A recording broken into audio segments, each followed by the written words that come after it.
ধন্যবাদ ৬ নম্বর ওয়ার্ড বিএনপির নেতৃবৃন্দকে ডালাটা সোজা করে। আমাদের মাঝে বক্তব্য রাখবেন বাংলাদেশ জাতীয়তাবাদী ছাত্র দল শ্রীপুর উপজেলা শাখার সুযোগ্য সদস্য সচিব জনাব হেমায়েত আলীকে তার সংক্ষিপ্ত বক্তব্য রাখার জন্য বিশেষভাবে অনুরোধ করেছি। আমাদের মাঝে যে সকল সাংবাদিক বৃন্দ এসেছেন আমি অনুরোধ করবো তাদের জন্য কিছু চেয়ারের ব্যবস্থা করে দেওয়ার জন্য, তারা যাতে সুন্দরভাবে বসতে পারে। বিসমিল্লাহির রহমানির রহিম।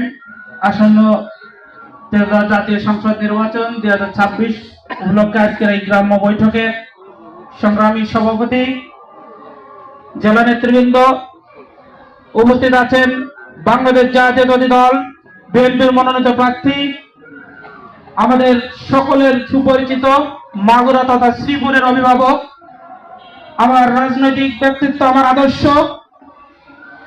বিএনপির মনোনীত প্রার্থী আলহাজ মনোয়ার হোসেন খান, উপস্থিত জেলা নেতৃবৃন্দ এবং আমার সামনে সারঙ্গদিয়া গ্রামবাসী সকলকে জানাই